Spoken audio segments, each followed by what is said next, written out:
Muted हो। So we stopped on the superior oblique और inferior oblique, और हमने डिसाइड किया था superior inferior obliques जो है अपने नाम से opposite पोजीशन में आई बॉल को लेके जाते हैं। यानी अगर इंफीरियर oblique है तो वो सुपीरियरली आई बॉल को लेके जाता है इन दो में से किसी एक क्वाड्रेंट में, और जो सुपीरियर oblique है वो इंफीरियरली लेके जाते हैं इन दो में से किसी क्वाड्रेंट में। ठीक है, फिर बात आती है कि वर्टिकल एक्सिस के अराउंड एबडक्शन कराते हैं। क्यों वर्टिकल एक्सिस के अराउंड एबडक्शन कराते थे, क्या रूल था?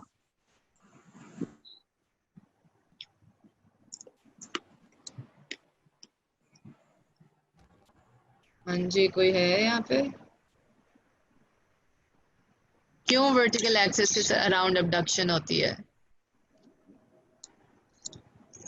लैटरल साइड पे होते हैं, lateral to the vertical axis होते हैं। ठीक है, so abduction means that they move laterally, lateral move कराते हैं। इसका मतलब अब तो समझ आ गई ना, या ऊपर इस क्वाड्रेंट में होगा और नीचे इस क्वाड्रेंट में होगा। ठीक है ना, मीडियली तो मूव कराता ही नहीं, लैटरली मूव कराते हैं। दूसरी बात ये है कि जो इंफीरियर है वो सुपीरियरली मूव कराता है, जो सुपीरियर है वो यहाँ लेके आता है। तो इन दो क्वाड्रेंट्स में काम करते हैं ऑब्लिक्स, इन कोनों में। ठीक है, और इंटोर्शन और extortion, I hope you guys remember, antero posterior के अराउंड जो ऊपर होता है वो क्लॉकवाइज इंटॉर्ट कराता है, और जो नीचे होता है वो एंटी क्लॉकवाइज इंटॉर्ट कराता है। तो ऑब्लिक समझ आ जाती है सबको? Yes ma'am. जो जो लोग पिछली सब स्टेज में फेल हुए हैं, जिनको अपने नाम पता है, उनको समझ आती है ये बात? क्लास में सीख लिया करोगे तो पढ़ते वक्त ज्यादा आसानी हो जाएगी। और जो हमारे सुपीरियर रेक्टस इंफीरियर रेक्टस थे वो स्ट्रेट अप एलिवेट डिप्रेस कराते थे। ठीक है, और वो बिकॉज मीडियली अटैच थे टू द वर्टिकल लाइन वो एडक्ट कराते थे, और फिर इंटोर्शन एक्सटोर्शन का वही रूल था। ठीक है, तो यानी आपका सुपीरियर रेक्टस इधर लेके आता है और इंफीरियर रेक्टस यहाँ पे लेके आता है। और यहाँ पे कौन सा मसल लेके आता होगा? सुपीरियर ऑब्लिक, सुपीरियर ऑब्लिक, और यहाँ पे इंफीरियर ऑब्लिक, यहाँ पे लैटरल रेक्टस, रेक्टस, और यहाँ पे मीडियल रेक्टस, और यहाँ पे ऊपर superior rectus, superior rectus and no levator palpebrae no guys, levator palpebrae सिर्फ आपकी आईलिड पे एक्ट करता है। Levator palpebrae superioris that is attach to your eyelid, eyeball को नहीं अटैच्ड। आई बॉल को कैसे वो ऊपर खींचेगा? आई बॉल को कौन से दो ऊपर लेके जाता है? इंफीरियर ऑब्लिक और सुपीरियर रेक्टस। शाबाश, सुपीरियर रेक्टस और इंफीरियर ऑब्लिक। जब आप आंख सीधी ऊपर करते हैं ना, अभी सब सीधी छत की तरफ देखो, सीधा सीधा, कोई लेफ्ट देखना, सीधा छत पे देख रहे हो ना, तो ये सुपीरियर ऑब्लिक, सुपीरियर रेक्टस और इंफीरियर ऑब्लिक है। और नीचे देखो बिल्कुल, तो कहाँ ये यहाँ पे कौन से दो मसल्स एक्ट करेंगे इसे बिल्कुल बीच में नीचे लाने में? सुपीरियर ऑब्लिक और इंफीरियर रेक्टस। ठीक है, इंफीरियर रेक्टस तो करेगा और साथ सुपीरियर ऑब्लिक काम करेगा। ठीक है, मगर जो बिल्कुल मीडियल और बिल्कुल लैटरल पे सिर्फ आपके रेक्टसेस काम करते हैं। और जो ये क्वाड्रेंट्स के बीचों में जाते हैं, यहाँ पे जो मैंने आपको बताया था, जैसे नॉर्थ ईस्ट बन जाता है, नॉर्थ वेस्ट बन जाता है, इनमें ऑब्लिक्स फिर काम करते हैं। ठीक है, नॉर्थ ईस्ट नॉर्थ वेस्ट नहीं कहना, बस you have to understand that ये कॉर्नर्स में जब जाना है। Alrighty, yeah so this is showing you कि किस तरह आके ये लोग लग रहे हैं लैटरली। ठीक है ना, और ये आपको पुल दिखा रहा है उसका, ये जो थिंग है, this is showing you how it is action. ये कौन सा एक्शन हो रहा है जो ये वाला हो रहा होता है? क्लॉकवाइज, इंटोर्शन हो रही है, इंटोर्शन ऑफ द सुपीरियर ऑब्लिक हो रही है। और ये इंफीरियर ऑब्लिक की क्या हो रही है? Anticlockwise, intorsion, extorsion. बस एंटी क्लॉकवाइज नहीं कहना, एग्जाम में आपने इंटोर्शन एक्सटोर्शन कहना है। That is just to make it easier for you. ठीक है, एग्जामिनर मार्क देगा, काट देगा। इंटोर्शन अंदर की तरफ जा रहा है, एक्सटोर्शन उस तरफ को जा रहा है। ठीक है, बाहर की तरफ। अच्छा जी, nerve supply of the extraocular muscles. Nerve supply समझ आ गई। एक्स्ट्राओक्यूलर मसल्स की नर्व सप्लाई जो थी ऑक्यूलोमोटर से सारे सप्लाइड थे इंक्लूडिंग द लेवेटर पैल्पेब्री। जो दो क्या कहते हैं इनको, जो दो, क्या, what is the word, why am I forgetting it, Inferior oblique other or then normal जिसे कहते हैं, जो, खैर I can't remember the word for it. क्या? Exception. Exception, yes, thank you. Exceptions. The exceptions over here are कि trochlear nerve superior oblique को supply करती है और abducens lateral rectus को करती है. बाकी सारे extraocular muscles are supplied by the oculomotor. So trochlear nerve कौन सी nerve होती है? Fourth. तो fourth nerve होती है. आपने याद रखना है SO4, ठीक है? SO4, superior oblique 4. और abducens कौन सी होती है? 6. So for this you have to remember. So all the muscles are supplied by the oculomotor except the SO4 and the LR6. ये बात समझ आ जाती है? Yes, yes ma'am. ma'am. All right, सही है. एक second.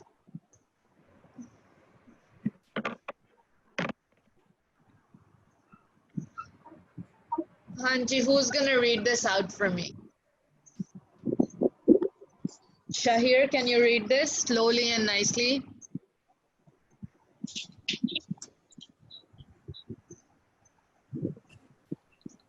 Shahir, Yes ma'am. please read this slowly and nicely. Ma'am मेरी speed तेज है, इस वजह से समझ नहीं आएगी. पढ़ो, सही से पढ़ो. Yes ma'am. Third nerve palsy results in the inability to move the eyes normally in all directions. अब रुक जाओ. थर्ड नर्व पाल्सी होगी. पाल्सी का मतलब होता है पैरालिसिस होना. अगर थर्ड नर्व नहीं चल रही तो इसका मतलब है कि I normally in all directions नहीं मूव कर सकती. लॉजिकल है, ठीक है? Injury to third nerve can occur anywhere along its path, from where it originates within the brain to where it innervates the muscles that move the eyeball. ठीक है. Like with the other nerve, जब भी हम study करते थे, जैसे हमने facial nerve पढ़ी थी और उसकी पैरालिसिस डिफरेंट लेवल्स पे होती थी, इस तरह थर्ड नर्व की भी किसी भी लेवल पे हो सकती है. मे बी उसके न्यूक्लियस में हो जाए, मे बी उसके इंट्राक्रेनियल कोर्स में हो जाए, मे बी इसका एक्स्ट्राक्रेनियल कोर्स में हो जाए, मे बी वन जो जहाँ हम जिस मसल को सप्लाई करने वाला है उधर हो जाए. ठीक है, आगे. Third nerve palsy prevents the proper function of the middle, superior, and the inferior recti and the inferior oblique muscles. As a result, the eye cannot move up, down, and in. When at rest, the eye tends to look down and to the side due to the inequality of muscles functioning. The muscle अच्छा, बस responsible रुक जाओ. अभी की अब अगर ये वाले सारे मसल्स नहीं काम कर रहे जो थर्ड नर्व सप्लाई कर रही है जिन्हें, तो कौन से दो मसल्स काम कर रहे होंगे? Lateral rectus और superior oblique. लैटरल रेक्टस और सुपीरियर ऑब्लिक. शाबाश. तो लैटरल रेक्टस किधर लेके जाता है आंख को? lateral वाली साइड पे मैम. और सुपीरियर ऑब्लिक किधर लेके जाता है? Eyelid Inferior. बाल के ऊपर. inferior साइड पे लेके जाता है. लैटरल रेक्टस यहाँ लेके जाता है और सुपीरियर ऑब्लिक किधर लेके जाता है? inferior साइड पे मैम. ये inferior side. नीचे यहाँ पे लेके जाता है. इसको कहते हैं down and out. downward. Down and out है. ये डाउन एंड अप है. नहीं सॉरी, ये अप एंड आउट है. ठीक है, ये Yes, ma'am. इन है, ये इन एंड अप है, और ये इन एंड डाउन है. down and ये बात समझ आती है ना? ये जो नॉर्थ ईस्ट नॉर्थ वेस्ट है, अब इनके लिए डिफरेंट वर्ड्स बता रही हूँ. ये अप एंड out. ये क्या है? down and out. Down and out. इस तरह आप देखते हैं, या आप डाउन एंड आउट देखते हैं या अप एंड आउट देखते हैं. कुछ लोगों को बड़ी आदत होती है ना, वो गर्दन नहीं हिलाते, कोनों से आंखों के देखते हैं. Yes, चिलाक ma'am. चिलाक सी आंटियां ये करती हैं. ठीक है, Yes, ma'am. फिर ये वाली कौन सी है? in and out. in and upper. In and up. और ये क्या है? in and down. In and down. ठीक है, this is down and in. Down and in, up and in. This is Up up and and out, and this is down and out. down and तो out. यहाँ पे कौन सा muscle act करता है? superior oblique. Superior oblique. अब सारे muscles नहीं काम कर रहे सिवाय लैटरल रेक्टस के और सुपीरियर ऑब्लिक के, तो आई यहाँ पे पहुंच जाएगी, क्योंकि ना उसे सुपीरियर रेक्टस ऊपर लेके जा रहा है, ना इंफीरियर ऑब्लिक ऊपर लेके जा रहा है इस तरफ। देखो ना, जो अब आपका आंख बीच में पता है कब होती है? आंख बीच में तब होती है जब सारे मसल्स एक्ट कर रहे होते हैं। जब सारे एक्ट कर रहे होते हैं ना, आंख को ये कौन पीछे मरमर कर रहा है? Who's murmuring? If you're murmuring, I wouldn't even say mute yourself. I would say just get yourself out of the class. So over here, when you look at this, what I'm talking about is जब सारे muscles साथ act कर रहे होते हैं ना, चारों recti भी एक्ट कर रहे हैं, दोनों ऑब्लिक्स भी एक्ट कर रहे हैं, तो आंख बिल्कुल बीच में होती है।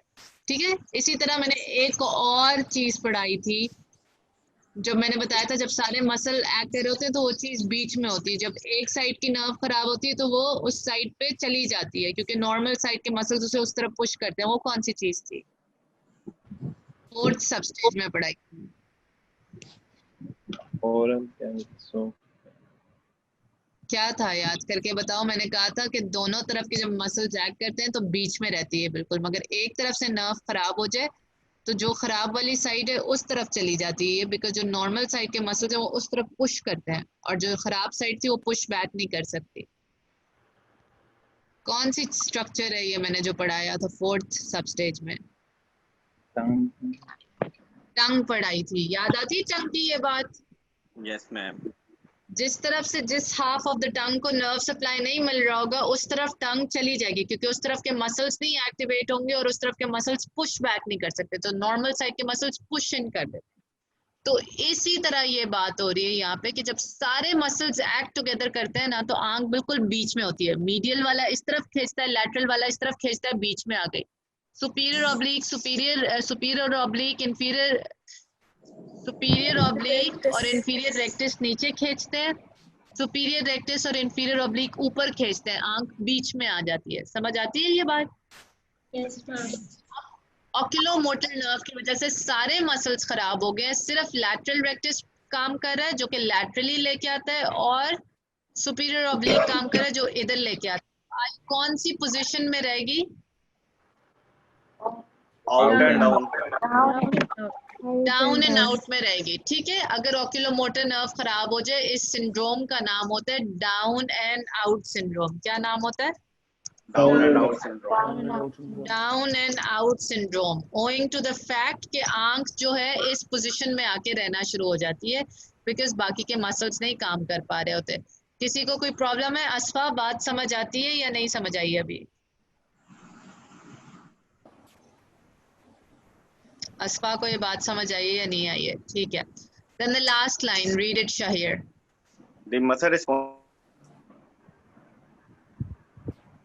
The muscle responsible for keeping the upper eyelid open, levator palpebrae superioris, is also fractured, resulting in a drooping upper eyelid. Ptosis. ठीक है, टोसिस भी हो जाती है। ठीक है, अब हमें पता था कि सारे मसल सप्लाई हो रहे हैं सिवाय LR6 और SO4। LR6 SO4 ने तो डाउन एंड आउट करा दिया। ठीक है, डाउन एंड आउट भी हो गया। उसके अलावा क्योंकि लिवेटर पैल्पेब्री भी नहीं काम कर रहा था, तो वो उसे लिफ्ट करके नहीं रखा, तो वो नीचे गिरी रही आईलिड।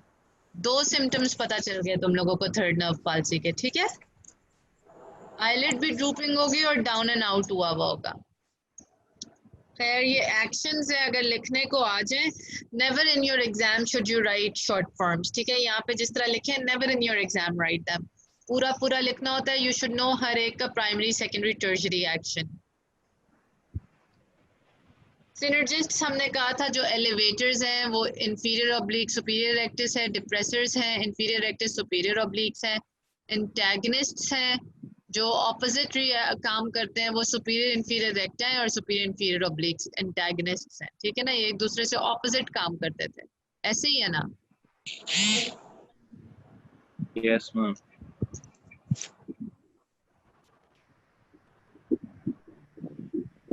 ऑलराइट, ये अब समझ आ गई थी कि ये कौन सी एरिया में कौन से मसल्स जाके ले जा रहे होते हैं। ठीक है, ये भी सही है बात।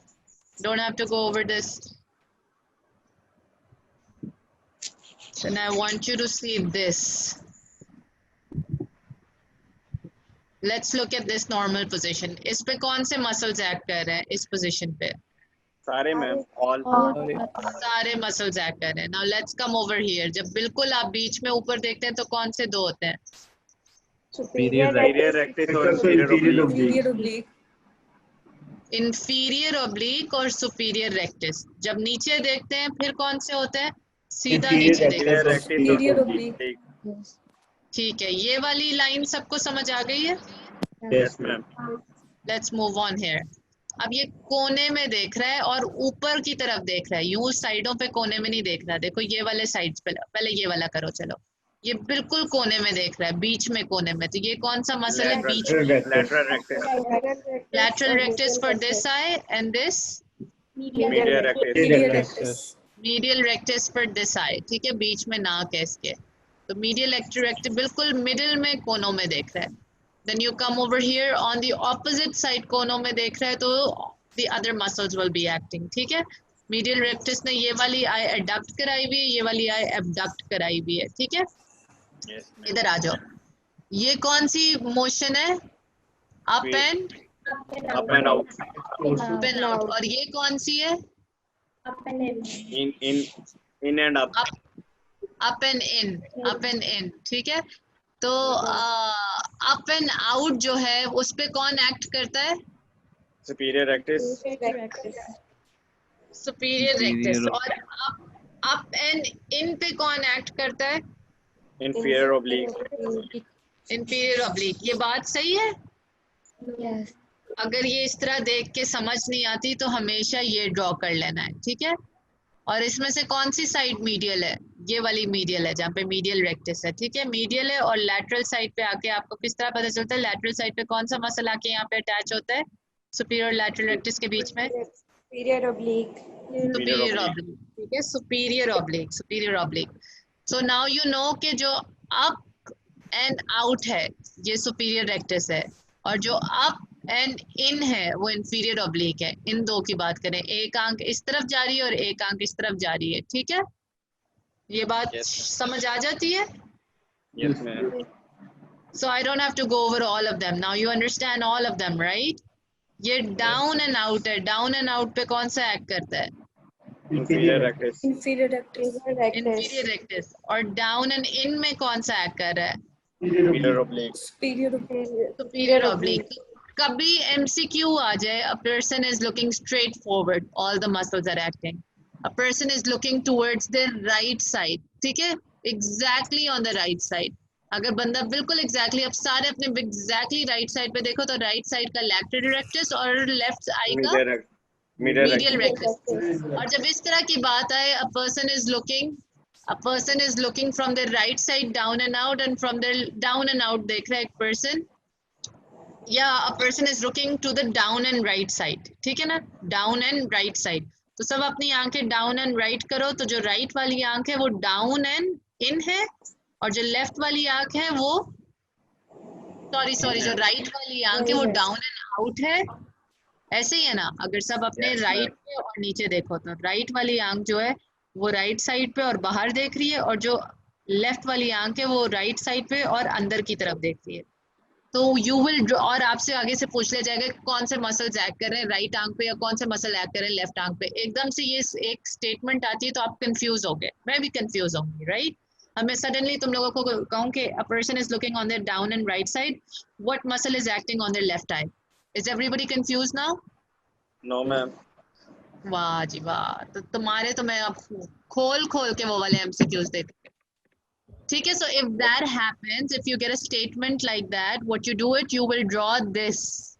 ठीक है, this you will always draw this, so that the second you know कि down and out हो रहा है, down and in हो रही है, left कौन सी थी, right कौन सी थी, जो जौन सी हो रही थी, you will suddenly know कि कौन सा मसल है. सही है guys? Yes ma'am. So this is the picture that you will go back to again and again अगर कोई भी statement आई. ओके, अब ये तो तुम लोगों ने कर लिया है ना? Did you guys learn it side by side? जिन्होंने नहीं सेंड किए अपनी असाइनमेंट्स उनको मैं 2 बजे तक, कब क्लासेस कितने बजे खत्म हो रही है तुम लोगों की? 2 बजे.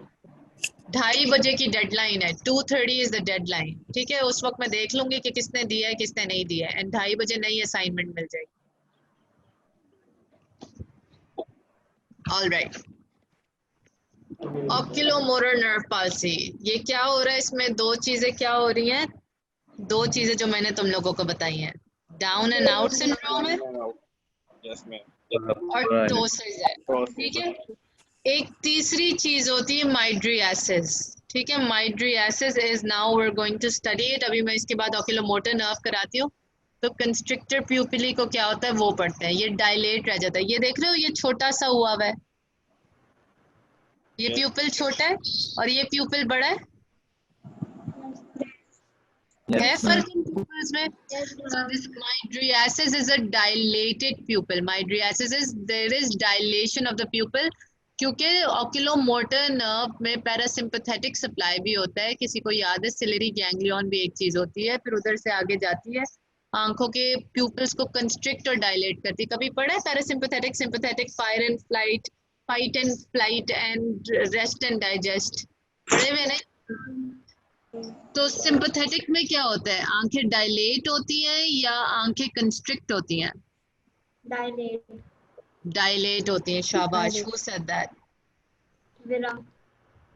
विरा मुझे तो मैं I am like 28 right now and मुझे अभी तक नहीं याद हुआ कि सिंपथेटिक में डायलेट होती है। वो तुम लोगों की क्लास से पहले याद करी थी बैठ के, सो शाबाश। सिंपथेटिक में हमेशा आईज जो हैं वो दे डायलेट, ठीक है।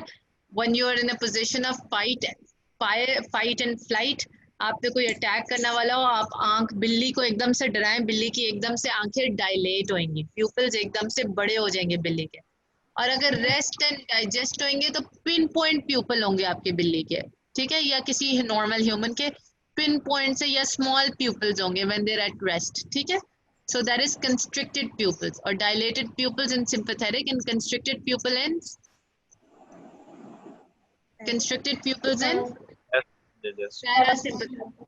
अब जो ऑक्यूलोमोटर नर्व है ना, वो मसल्स को भी सप्लाई करती है और उसकी एक पैरासिम्पैथेटिक फंक्शनल कंपोनेंट भी है, ठीक है ना। हमने पढ़ा है ना, कुछ नर्व्स जो है वो बहुत ही तंग करती हैं, वो सिर्फ मसल्स के लिए नहीं होती, सेंसरी भी होती हैं और पता नहीं क्या क्या करती हैं। तो इसका एक पैरासिम्पैथेटिक भी है। जो पैरासिम्पैथेटिक, अगर ये नर्व की पैरालिसिस हो गई तो पैरासिम्पैथेटिक पार्ट भी पैरालाइज हो जाएगा, ऐसे ही है। Yes. अब जब पैरासिम्पैथेटिक पार्ट पैरालाइज हो जाएगा तो जो आपका प्यूपिल है वो एक स्टेट ऑफ, कौन सी स्टेट में रहेगा? Dilated. डायलेटेड स्टेट में, उसकी कंस्ट्रक्शन नहीं हो पा रही। तीन चीजें होंगी, आईलिड ड्रूप होएगी, डायलेशन ऑफ द प्यूपिल होएगी जिसे हम माइड्रियासिस की टर्म देते हैं, और डाउन एंड आउट चली जाएगी आई, ठीक है, बिकॉज अनअपोज्ड एक्शन होगा LR6 और SO4 का, ठीक है। Can I move on or somebody doesn't understand this?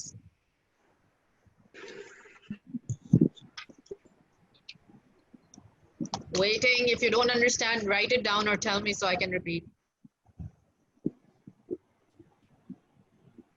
All right. अब मैंने किसी को कहा है कि यहाँ पे देख लो, ठीक है।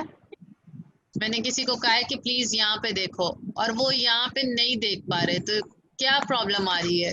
कौन सी आई में प्रॉब्लम है इनमें से? Left eye में. Left eye. Right. Left eye is which one here? This one or this Yes, one? Ma'am. This Ma'am, one? yes, ma'am.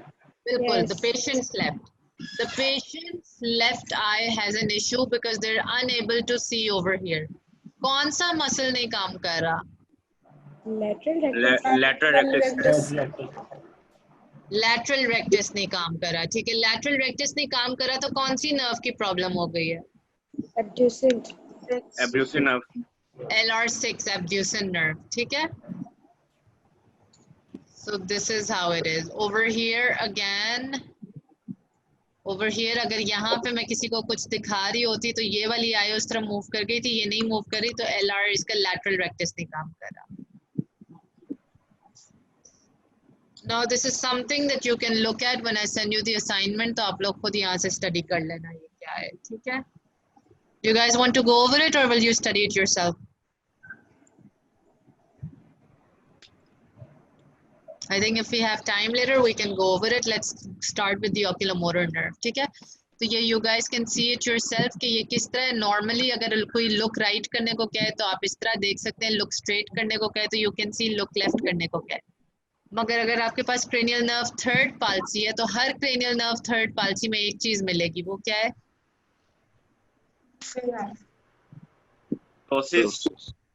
Ptosis मिलेगी, बड़ा सा प्यूपिल मिलेगा और तीसरा वो सिर्फ एक ही पोजीशन में आंख रहेगी। वो कौन सी पोजीशन है? Down and out. Down and out, because cranial nerve 3 सारे मसल सप्लाई कर रही थी ना, तो वो डाउन एंड आउट। बाकी देखो क्रेनियल नर्व 4 और क्रेनियल नर्व 6 में ये वाली पोजीशन देखो, ये पोजीशन देखो, ये पोजीशन देखो, इनमें जो है ना ये मूव कर रही हैं इधर उधर, ठीक है। मगर जो क्रेनियल नर्व 3 है ना उसको हम इसलिए डाउन एंड आउट सिंड्रोम कहते हैं क्योंकि जो मर्जी करने को देखने को कह दो, चाहे लेफ्ट देखने को कह दो, चाहे सीधा देखने को कह दो, चाहे राइट देखने को कह दो, हर पोजीशन में वो डाउन एंड आउट ही रहता है, ठीक है। हम राइट आंख पे कंसंट्रेट कर रहे हैं सबके, और ये एक्शन है जो आप उन्हें कह रहे हैं करने को। तो down and out her position में रहता है because it is supplying 4 out of the 6 muscles, 4 out of the fricking 6 muscles.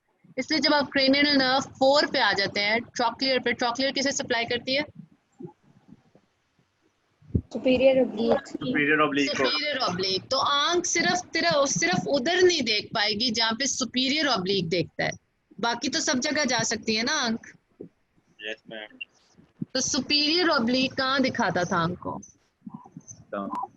Down and out. Down and in दिखाता था, डाउन एंड इन। सुपीरियर से तो डाउन याद आ जाता है, और डाउन एंड इन होता था ऑब्लिक।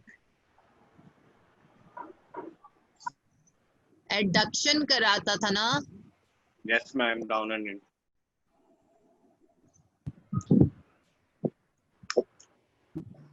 रुको, एक चीज गलत हो गई है। एडक्शन कराता है। एबडक्शन में तो Abduction of down. Down and out. Down and out होता है ना। तो ये क्या हुआ है हमारे साथ इस वक्त? मैम ये पिक्चर गलत है फिर। दूसरी आएगी। Around the vertical axis, it causes abduction. It has to take you outside. Yes. Let's look at the picture here. What do they say?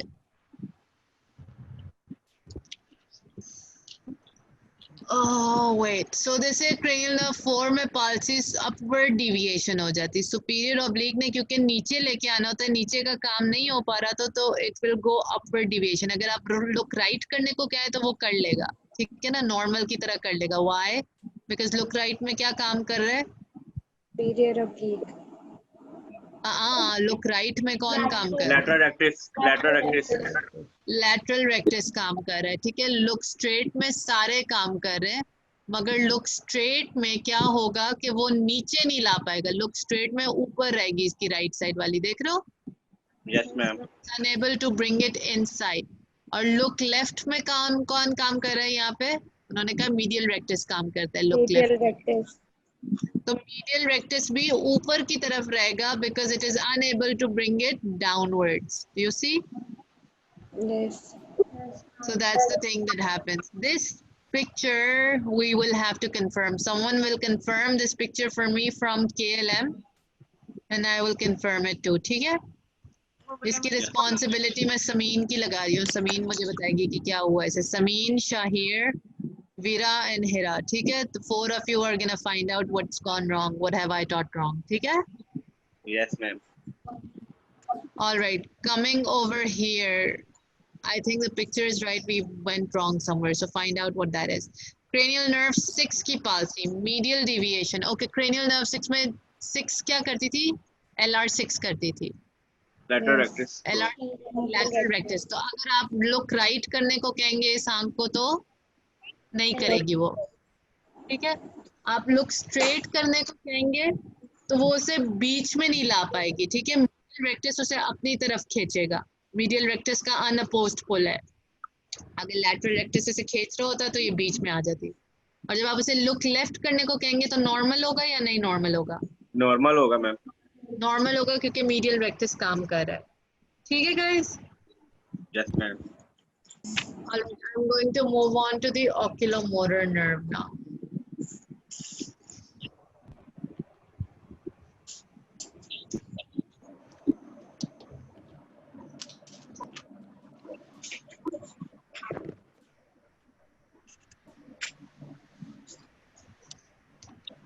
I want you to remember कि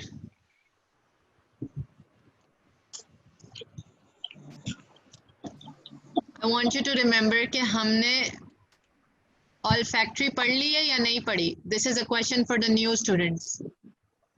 हमने olfactory nerve पढ़ ली थी guys.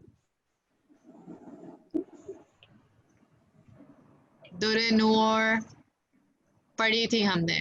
We studied it in the fourth substage. You guys joined by the end of the third substage and the beginning of the fourth substage. After I had done the cranial based जब मैंने कर ली थी और मैंने तुम लोगों को knows इसी पॉइंट ऑफ व्यू से पढ़ाई थी कि सारों को शुरू से पढ़ा रही हूँ एक ऑर्गन. ठीक है, याद आती है ये बात? I told you we won't have time to go over the fourth substage again. So खुदा के वास्ते जो मैंने उस वक्त पढ़ाया था उसे दिमाग में रखो और उस वक्त मैंने इसी पॉइंट ऑफ व्यू से और बिल्कुल बेसिक करके बताया था फोर्थ सबस्टेज को. ताजीम को याद है ये बात? Does Tazim remember this? Because I particularly remember before I started teaching the fourth substage, everyone was really lost क्योंकि मैं हर चीज़ पीछे से connect कर रही थी. But when I started the fourth substage के topics पकड़ना कौन-कौन से और मैंने उन्हें exactly शुरू से पढ़ाया था. Like to the point कि अगर वो noobs भी पढ़ना शुरू होते मेरे साथ तो I taught it that way. ठीक है, कि आप कहीं से भी शुरू कर सकते हैं anatomy. You don't have to start it from the first substage. You can start it from the third substage or the fourth substage. It doesn't matter. ठीक है. तो फोर्थ सबस्टेज आप लोगों ने कवर की हुई है. I don't want to hear it again कि नहीं की हुई है.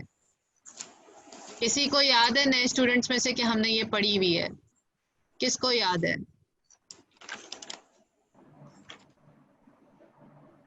Mazhar here with me. Mazhar, Shevar, are you here with me? Do you remember that I did this or do you also disagree?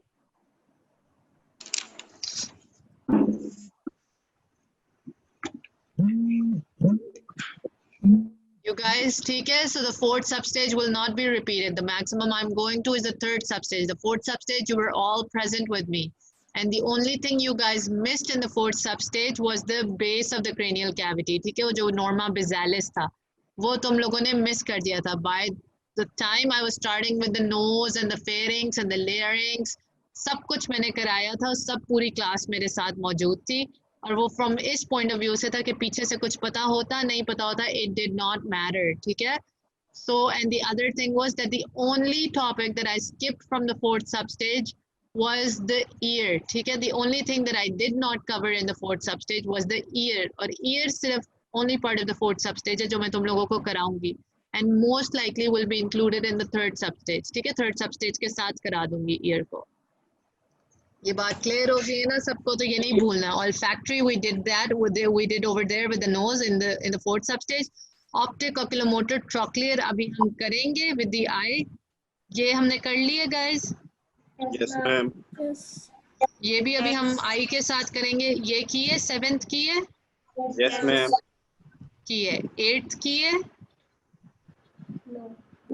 No, 8th किसी ने नहीं की है because I just told you ear किसी का भी नहीं हुआ है. ear हम करेंगे. ये हमने की है? Yes ma'am. All the new students they agree कि हमने glossopharyngeal की है? The new students. Type away. Use your fingers on your keyboards. Yes, we did it. Where did we do it? Where did we do the glossopharyngeal and vagus? किस चीज के साथ किया था? Tongue के साथ. टंग के साथ भी किया था. और ग्लॉसोफिरिंजियल वेगस का जो फिरिंजियल का वो बनता था प्लेक्सस किस में पढ़ते थे? सॉफ्ट पैलेट लेरिंग्स के मसल्स में पढ़ते थे. ठीक है. सॉफ्ट पैलेट और लेरिंग्स के मसल में पढ़ते थे. Then the accessory, have we done this? Yes ma'am. Yes, and have we done this? Yes, ma'am. So guys, we've done everything. We're on over here. Eyes के सिर्फ हमने करने. After that, we've done everything till now except the vestibulocochlear nerve. That's the only nerve that is left for us. ठीक है? And we're going to do it when I do the last topic that was left that nobody else did with me was the ear of the fourth substage. If you guys have trouble with the fourth substage or because you've forgotten because you had just joined in, which is no excuse, because when you just join in, you also start with the first substage too. ठीक है ना? So you take help from your partners and they'll guide you how to do it. Intro. The oculomotor nerve is a third of the 12 pairs of the cranial nerves. ठीक है, this nerve is responsible for eyeball and eyelid की movements. Involves two separate components. ठीक है, मैंने बताया था somatic motor है, visceral motor है. Somatic motor हमारा GSE है. GSE कौन से muscles होते थे ये? Somatic muscles के लिए होता था. दूसरे कौन से तरह के muscles होते थे? Striated. उनके लिए कौन सा component होता था? SVE.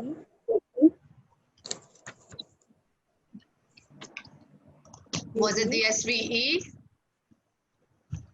जो brachial arch के striated muscles थे उनके लिए कौन सा functional component होता था? SVE ma'am. SVE कौन सी nerve के साथ पड़ा है?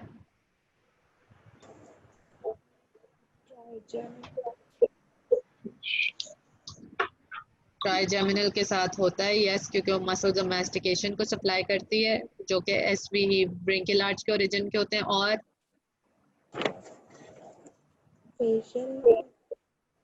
फेशियल नर्व के साथ भी पड़ा था. फेशियल नर्व कौन से ब्रेकियल आर्च के स्ट्राइटेड मसल्स को सप्लाई करती है? मसल्स को क्या कहते हैं? Muscles of facial expression. So when we come on to the oculomotor nerve, ये normal muscles को supply करती है. The general somatic efferent supplies 4 of the 6 extraocular muscles of the eyes and the levator palpebrae superioris, muscle of the upper eyelid. ठीक है? And then the other thing what I talked about was the parasympathetic innervation, जो कि glands और इसको जाती है, इन muscles को जाती है, which stood by the general visceral efferent. ये बात याद है? GVE was for parasympathetic supply. Yes ma'am. ठीक है? So these are the two functional components. इसका जो nuclei और motor nerve है, anterior aspect of midbrain से शुरू होता है. एक oculomotor nucleus है जो कि motor है, जिसका component GSE है, ठीक है, जो कि motor है. And then you have the Edinger-Westphal nucleus, ठीक है, Edinger-Westphal nucleus, which is responsible for the parasympathetic fibers, ठीक है. So you have the oculomotor nerve, oculomotor nucleus, जो कि main nucleus है, जो कि responsible for the muscle है, and you have the parasympathetic nucleus, which is called the, what is it called? Repeat it. Edinger-Westphal nucleus. Edinger-Westphal nucleus, ठीक है, जो कि parasympathetic supply देती है. Ciliary ganglion तक इसके pre-ganglionic fibers जाते हैं. Pre-ganglionic ciliary ganglion तक जाते हैं. उसके आगे से post-ganglionic कौन सी nerve लेके जाती थी? Ciliary ganglion कौन सी nerve से लटका हुआ होता था? Trigeminal. ट्राइजेमिनल की कौन सी ब्रांच से? Ophthalmic. ऑप्थेल्मिक ब्रांच की नेजोसिलरी से आगे सिलरी आई थिंक नर्व्स थी. Yes ma'am. उनसे लटका हुआ होता था, ठीक है. तो post ganglionic fibres ciliary nerves लेके जाएंगी, जो कि ट्राइजेमिनल की ब्रांचेस होंगी. एंड दस कंट्रोल्स द स्फिंक्टर प्यूपिली मसल्स. आज की जो असाइनमेंट है ना, वो सिलरी गैंग्लियन पे भी हो गया. और जब सिलरी गैंग्लियन अपने पार्टनर्स के साथ करनी है आज की assignment. Okay, today's assignment is strictly with the partners that I have defined for you guys. और जो पार्टनर होगा पुराना वाला, वो एक्सप्लेन करेगा कि हम हर गैंग्लियन किस तरह पढ़ते हैं. दोबारा से रिवाइज करेगा नए स्टूडेंट्स को कि हम हर गैंग्लियन किस तरह पढ़ते हैं, और ये पोस्ट गैंग्लियोनिक का क्या मतलब होता है, प्री गैंग्लियोनिक का क्या मतलब होता है, फंक्शनल क्या होता है, टोपोग्राफिकल क्या होता है. ये सब आपने समझाना है अपने पार्टनर को और मिल के नोट लिखना है, ठीक है. And thus controls the sphincter pupillae muscle. ठीक है, there is one muscle called the sphincter pupillae muscle, which affects the pupil constriction, and the ciliary muscle affecting accommodation. तो अभी मैं इस सब पे तुम लोगों को असाइनमेंट दूंगी विद द डिफरेंट एस्पेक्ट्स कि ये स्फिंक्टर प्यूपिली मसल क्या होता है. इसकी तस्वीरें निकाल के देखो, इस पे एक लाइन लिखो कि ये मसल कहाँ पे होता है, किस तरह होता है और क्या काम करता है. और सिलरी मसल क्या होता है, कहाँ होता है, क्या होता है, अकोमोडेशन क्या होती है. ठीक है, this is all your assignment and you will discuss it and do it together. Now in the course of this nerve starts, तो हमने क्या बताया है कि ये ब्रेन में कहाँ से शुरू हो रहा है? Anterior aspect of midbrain. Mid brain से शुरू हो रहा है. Anterior aspect of mid brain से शुरू हो रहा है. दो न्यूक्लियाई से शुरू हो रहा है, oculomotor से और Edinger-Westphal से. They make fibers, they join together and they travel in the cranial cavity up to the cavernous sinus. Cavernous sinus की lateral wall में से थर्ड नर्व गुजरती थी, पढ़ी थी. cavernous sinus के वॉल में क्या क्या सब गुजरता था, जो ड्राइंग बनाते हैं, सुपर इम्पोर्टेंट ड्राइंग है. ठीक है, तो उसके अंदर से गुजरता हुआ आगे जाता है, सुपीरियर ऑर्बिटल फिशर से गुजरता है. ऐसे ही था, 3, 4, 5, 6 मैंने कहा था सारे सुपीरियर ऑर्बिटल फिशर से गुजरते हैं। 2 Yes. कहाँ से गुजरता है? ऑप्टिक कैनाल से। ऑप्टिक कैनाल से गुजरती है। 2 ऑप्टिक कैनाल से गुजरती है। और 3, 4, 5, 6 5 का कौन सा पार्ट गुजरता है सुपीरियर ऑर्बिटल फिशर से? Ophthalmic. ऑप्थेल्मिक। और उसकी क्या खास बात होती है? सुपीरियर ऑर्बिटल फिशर में क्या हो जाता है ऑप्थेल्मिक को? डिवीजन हो जाती। डिवीजन हो वहीं पे जाती है आगे। डिवाइड हो जाता है, उससे पहले ही डिवाइड हो जाता है कि सुपीरियर ऑर्बिटल फिशर से अलग-अलग होके गुजरता है। ठीक है, सो Yes, ये भी ma'am. सुपीरियर ऑर्बिटल फिशर का कंटेंट में जब आप पढ़ते हैं तो आप 5 का 1 पार्ट ऑप्थेल्मिक डिवीजन नहीं लिखते, आप लिखते हैं कि उसमें से नेज़ोसिलरी फ्रंटल लैक्रिमल ब्रांचेस गुजरती हैं। इसी तरह सुपीरियर ऑर्बिटल फिशर में से जो आपकी ओक्यूलोमोटर नर्व है उसकी 2 ब्रांचेस हैं, सुपीरियर डिवीजन और इंफीरियर Inferior डिवीजन। division. तो ये देखो कि ये दोनों गुजर रही हैं इसमें से, आप ये नहीं कहेंगे सिर्फ ओक्यूलोमोटर गुजर रही है। If you want a better mark, if you want a better mark, तो आप कहेंगे superior division of the oculomotor and the inferior division of oculomotor गुजर रही है। ठीक है, सुपीरियर। और ये जो ये गोल सी चीज बनाई हुई है मैंने, टेंडिनस रिंग, ये क्या होता था? Tendinous ring of orbit. इसमें से क्या होता था? ये क्या करती थी? इस टेंडन का क्या फायदा है? मसल निकलते। कौन से मसल्स अटैच होते हैं दूर इस पे? नोर रेक्टस। रेक्टाई से शुरू होते हैं। ठीक है, इनका ओरिजिन यहाँ से रेक्टाई का शुरू होता है। और इंसर्शन कहाँ पे होता है रेक्टाई का? स्क्लेरा। स्क्लेरा के ऊपर होता है। ठीक है, सो द सुपीरियर डिवीजन बीच में से टेंडनस रिंग के भी गुजरते हैं। सुपीरियर डिवीजन ऊपर जाती है, 2 ब्रांचेस देती है। ठीक है, ये सारा इसका पाथवे भी हो गया ना। अगर ये ड्रॉ कर दो और इसके नीचे पॉइंटर्स लिख दो, arises over here from these 2 nuclei, forms a nerve, travels straight in the posterior cranial cavity all the way up to the cavernous sinus, ये इसका second part हो गया। Third, travels in the lateral wall of the cavernous sinus. Fourth part, travels straight through the superior orbital fissure dividing into 2, superior division, inferior division. Fourth part हो गया। Fifth part, superior division crosses the, both divisions cross in the tendinous ring of the orbit. Superior division goes and supplies this and this, inferior division goes and supplies this and this. तो ये इसका क्या हो गया सारा? अभी मैंने क्या बोला इसका सारा पिक्चर देख के? कोर्स बोल, आंख में रख लोगे तो कोर्स तो पीस ऑफ केक बन जाएगा। पाथवे और कोर्स है ये सारा इसका। अब ये इसकी ब्रांचेस हैं, ये ब्रांचेस वाला पार्ट है। जो सुपीरियर डिवीजन है उसमें से 2 ब्रांचेस निकलती हैं, जो ऊपर के 2 मसल्स हैं, सुपीरियर रेक्टस और लिवेटर पैल्पेब्री सुपीरियोरिस। ठीक है, और इंफीरियर डिवीजन में से inferior rectus, medial rectus, inferior oblique. जो इंफीरियर ऑब्लिक वाली ब्रांच है ना, वही कैरी करती है सिलरी गैंग्लियन तक प्री गैंग्लियोनिक फाइबर्स भी। ठीक है, उसी में पैरासिम्पैथेटिक फाइबर्स होते हैं।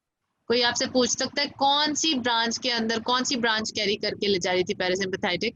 तो वो इंफीरियर ऑब्लिक थी। इंफीरियर ऑब्लिक यहाँ तक पैरासिम्पैथेटिक कैरी करती है, उसके आगे वो मोटर कंपोनेंट आगे ले जाती है थ्रू द मसल। ये बात याद रहेगी?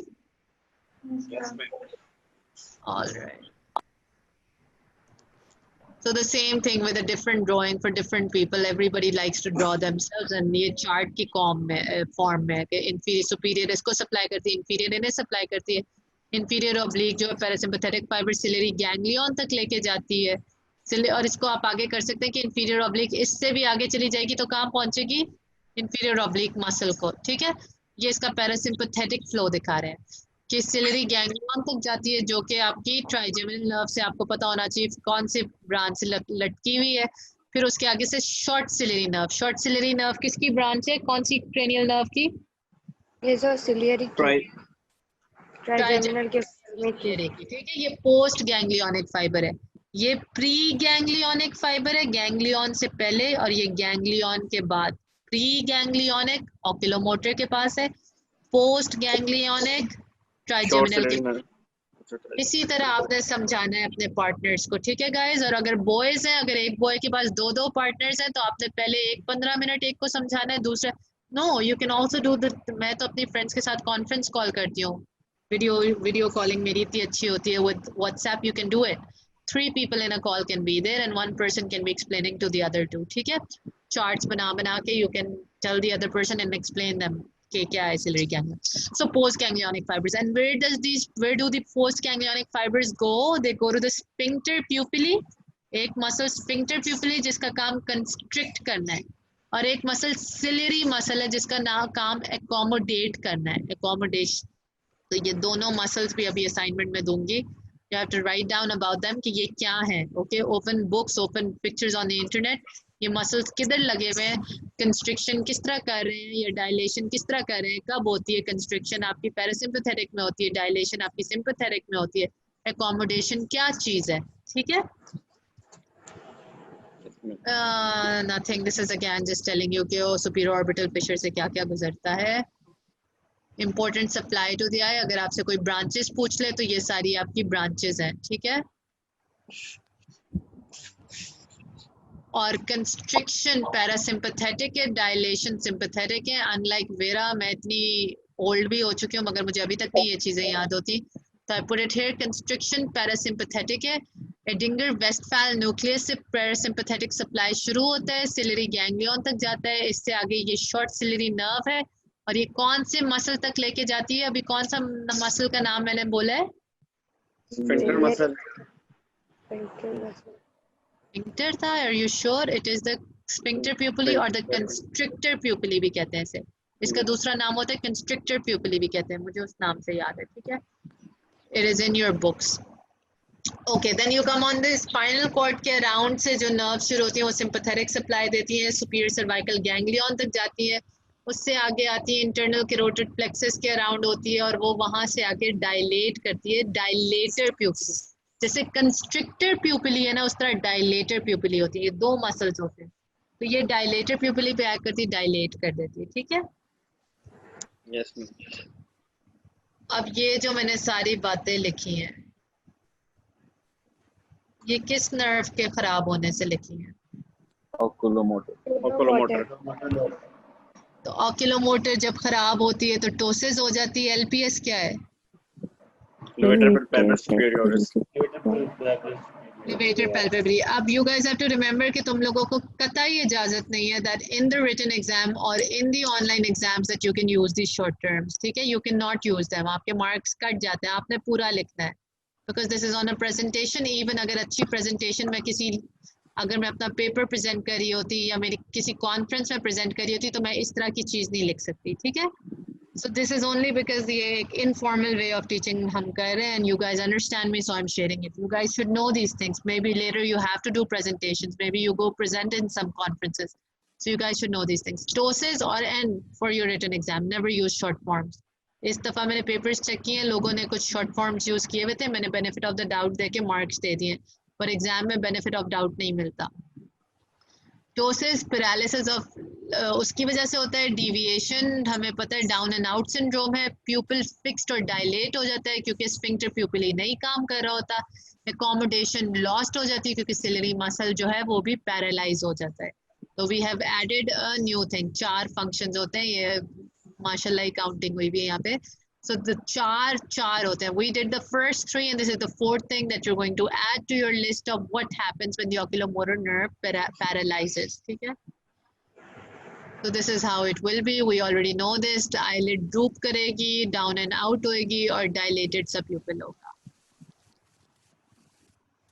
Assignment क्या है? I want you to understand the assignment and I want you to do it on call with each other, write down in note forms, open your books. Internet से तस्वीर देखनी allowed है या नेटर से तस्वीर देखनी अलाउड है, मगर पढ़नी आपने या बीडी है या केएलएम है या स्नेल है, ठीक है। इंटरनेट से नहीं इंफॉर्मेशन लेनी, I will tell you again and again, Wikipedia पे तुम में से कोई अभी जाए तो जाके एडिट कर सकता है information, so I never ever rely on Wikipedia information, या आर्टिकल से इंफॉर्मेशन ले सकते हैं सिर्फ जब आप किसी भी थ्योरी को पढ़ रहे होते हैं, या आप अपनी किताब को फॉलो करें तो आपके लिए बेस्ट है, ठीक है।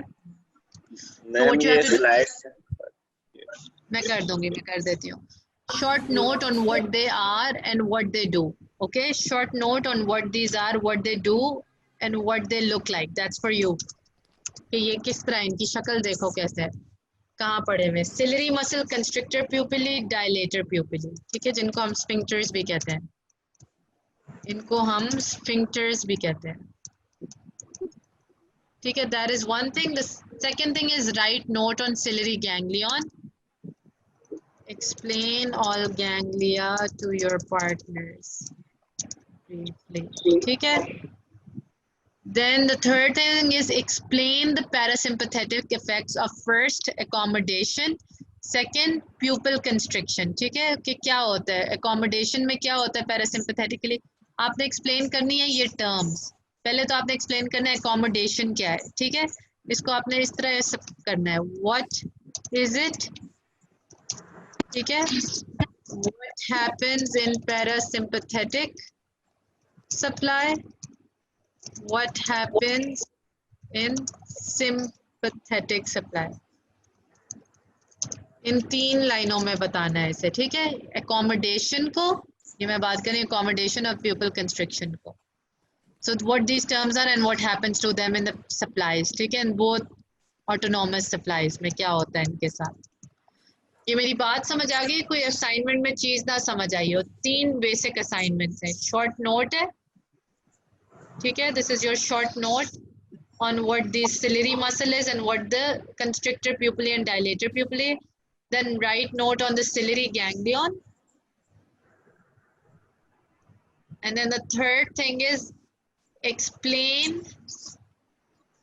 You have to explain accommodation and you have to explain pupil constriction. ठीक है, you have to explain these two. Accommodation क्या चीज़ है, पैरासिम्पैथेटिक सप्लाई में क्या होता है, सिंपैथेटिक सप्लाई में क्या होता है, और प्यूपिल कंस्ट्रिक्शन क्या है, प्यूपिल डायलेशन क्या है. ये बात समझ आ गई है सबको? Yes, ma'am. कंफ्यूजन तो नहीं है असाइनमेंट में? No, ma'am. कहानियां नहीं लिखनी मेरे लिए, नोट्स नहीं बनाने, पैराग्राफ्स नहीं लिखने, मुझे पॉइंटर्स चाहिए depicting that you understood what you writing. जो लोग कहानियां लिखते हैं उनका सब समझ आ जाती है कि उन्हें नहीं पता वो क्या लिख रहे हैं. When you write in a point form it knows कि आप बेसिक पॉइंट लिख रहे हैं, आपको पता है कि आप क्या चीज़ लिख के दे रहे हैं एग्जामिनर को. ठीक है, हमेशा ज़्यादा मार्क मिलते हैं. कभी कभार आप पॉइंट स्किप भी कर जाते हैं. अगर आपने अपनी प्रेजेंटेशन अच्छी की होती है ना टेस्ट के, तो आपको बेनिफिट ऑफ डाउट के मार्क्स वहाँ मिल जाते हैं कि इसको तो पता है बात. जिसने अच्छा एग्जाम अटेम्प्ट किया हुआ था इस दफा, that was Shehwar. I liked how Shehwar attempted his paper. He did not get the highest mark in the written, but I liked how he had organized it. ठीक है, I like how Zoha types, but Zoha goes and types into paragraphs. Okay, even though Zoha की अंग्रेजी अच्छी है, वो अच्छी तरह लिख लेती है, मगर कहानी नहीं लिखनी हमने यहाँ पे. हमने पॉइंट्स फॉर्म में समझानी है अपनी बात. ठीक है, आपसे कोई पूछता है what is the nerve supply of the dura, you will say anterior part of the dura की anterior part of the dura में ये नर्व सप्लाई करती है, ये इसकी ब्रांच है, डैश डैश करके लिख देना है. आपसे जब Can you guys hear me properly? Yes. Yes. अच्छा ठीक है, सही है. So अगर आपसे कोई बात पूछता है कि write a short note on the ciliary muscle, so you will first write ciliary muscle is the muscle of the eye, and then the second point. अब इतना मैं तो बेसिक करके बता रही हूँ, मगर इतना भी बेसिक नहीं लिखना क्योंकि एग्जामिनर को पता है आँख का मसल है. ठीक है, मगर it is the muscle responsible for accommodation. It is the muscle present on this side of the eye. It is a muscle supplied by this nerve. हर दफा it is a muscle नहीं लिखना, supplied by this nerve, supplied by. इस तरह करके आपने pointer forms लिखनी है. ठीक है ना. जो बंदा, अगर मैं पूछूं कि branches क्या है, अगर जो बंदा बता देना कि oculomotor nerve की ये branches हैं, उसको एग्जामिनर पढ़ेगा भी नहीं ना तो 5 मार्क्स दे देगा इस क्वेश्चन पे. तो समझ आ गई कि इस बंदे को इतना पता है कि उसने यहाँ से डिवाइड कर लिया इसे. और जो बंदा लिखेगा कि the branches of this, it starts from this nuclei and then it goes to the superior rectus and then the inferior rectus and the medial.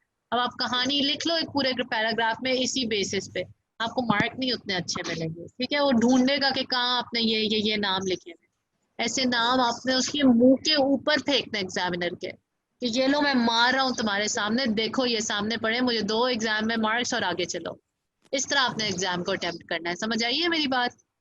कुछ लोग टाइप कर रहे हैं, टाइपिंग में ही तुम लोगों के इतने इनकोहेरेंट आंसर्स हैं. इनकोहेरेंट का मतलब है they do not make sense और कनेक्ट विद ईच अदर. एक तरफ एक बात करो और तुम लोगों को सवाल दिया गया था कि ब्लैक आई एक्सप्लेन करो और दूसरी चीज क्या एक्सप्लेन करो, क्या था? ब्लैक आई था और एपोन्यूरोसिस को एक्सप्लेन करो. कुछ लोगों ने हेडिंग्स बनाई है कि ये मैं एपोन्यूरोसिस वाला गेपिंग पार्ट एक्सप्लेन कर रहा हूँ और ये मैं ब्लैक आई को एक्सप्लेन कर रहा हूँ. कुछ ने कहानी पूरी मिक्स कर दी है. जिसने कहानी मिक्स कर दी उसे वहीं पे मार्क्स कट जाते हैं, क्योंकि इतना टाइम तो नहीं एग्जामिनर के पास. मैं तो 50 लोगों का पेपर चेक करें, एग्जामिनर 10,000 इंस्टीट्यूट से 50-50 बच्चे निकल के आ रहे हैं, उसने 500 600 लोगों का पेपर चेक करना, उसका दिमाग तो नहीं खराब ना कि वो खोल खोल के देखे कि लिखा है कि नहीं लिखा तुमने कुछ।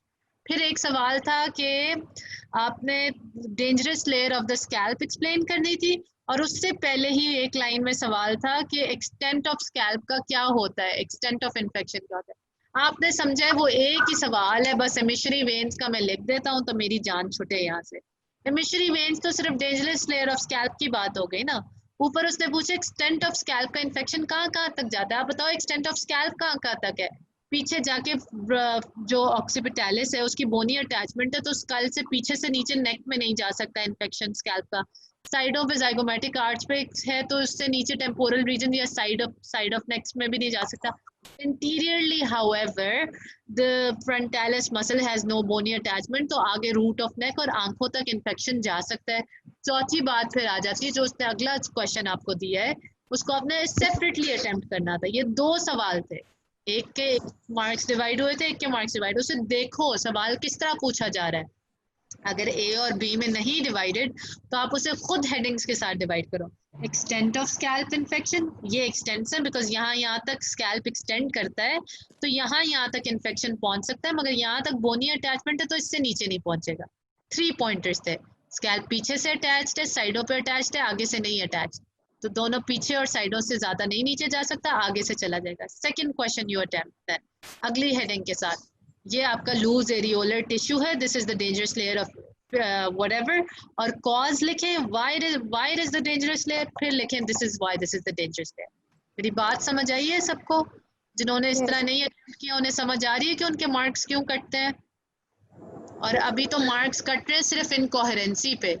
जब गंदी हैंड राइटिंग होगी, इंतहा से ज्यादा कटी हुई होगी, आगे पीछे अटेम्प्ट किए हुए होंगे, और भी मार्क्स कटेंगे। तो ये बात याद रखनी है तुम लोगों ने। अटेम्प्ट करने का तरीका अपना अच्छा करो, इंफॉर्मेशन थोड़ी सी आगे पीछे गलत भी हो जाती है तो अटेम्प्ट अच्छे करने पे ही आधा मार्क एक्स्ट्रा मिल जाता है। मुझ जैसा एग्जामिनर तो दे देता है। अच्छा गाइस, तो अगर किसी का कोई सवाल है तो मुझसे पूछ ले, वरना आई एम गोना लॉग ऑफ। इसमें हमें कोई प्रॉब्लम तो नहीं है ना? हमने आई पढ़ ली है, आई की जो 2-3 चीजें रह गई वो अगली क्लास में मैं खत्म करा दूंगी। हमने एक्स्ट्रा ऑक्यूलर मसल्स आज फिनिश कर लिए हैं, उसके साथ हमने ऑक्यूलोमोटर नर्व कर लिया। So we have no issues, right? Yes. Yes, ma'am.